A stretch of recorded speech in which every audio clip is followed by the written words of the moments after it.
नमस्कार मित्रांनो. तर आता आपण आहे कर्जतमध्ये आणि मित्रांनो इथे आपल्याकडे एक प्लॉट आलेला आहे. 25 गुंठ्याचा प्लॉट आहे मित्रांनो. कर्जत मुरबाड हायवेपासून फक्त एक 4 किलोमीटरच्या डिस्टन्सवर आहे आणि खूप छान अशा लोकेशनला आहे. आजूबाजूला बघू शकता सगळीकडे बंगलोज फार्म हाऊस आहेत आणि बाजूला एक रिव्हर पण आहे इकडे. एक 200 मीटरवर रिव्हर असेल. बघू शकता इकडे सगळी इकडे बंगलो प्रोजेक्ट आहे हा समोरचा जो दिसतोय तो.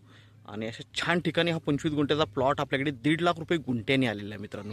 ओके, आपण प्लॉटही बघूया. छान आणि 1.5 लाखामध्ये निगोशिएट आहे. इकडे बघतोय आपण प्लॉटवरून व्ह्यू बघतोय, माउंटन व्ह्यू, खुला माउंटन व्ह्यू आहे मित्रांनो बाजूलाच. आणि मेन म्हणजे रोड टच प्लॉट आहे. डांबरी रस्त्याला म्हणजे सिमेंटच्या रोडला लागून प्लॉट आहे. तर रोडचा इश्यू नाही आहे, लाईटचा इश्यू नाही. लाईट बघू शकता, पोल वगैरे सगळं जागेवर आहे, लाईट जागेवर आहे. आणि बघतोय आपण बाजूला बंगलो प्रोजेक्ट वगैरे पण आहेत. तर मित्रांनो आता आपण प्लॉटवर आहे. प्लॉट बघतोय आपण, एकदम टेबल प्लॉट आहे, एकदम टेबल प्लॉट आहे. रोड टच असा प्लॉट आहे. माउंटन व्ह्यू वगैरे आहे प्लॉटला छान. इकडे इथून बघितलं इकडे बंगलो प्रोजेक्ट वगैरे आहेत. आणि हा 25 गुंठ्याचा प्लॉट मित्रांनो आपल्याला फक्त 1,50,000 म्हणजे 1.5 लाख रुपये गुंठ्याने अवेलेबल आहे आणि त्यामध्येही निगोशिएट होईल. तर मित्रांनो आपण नक्कीच संपर्क साधावा. धन्यवाद.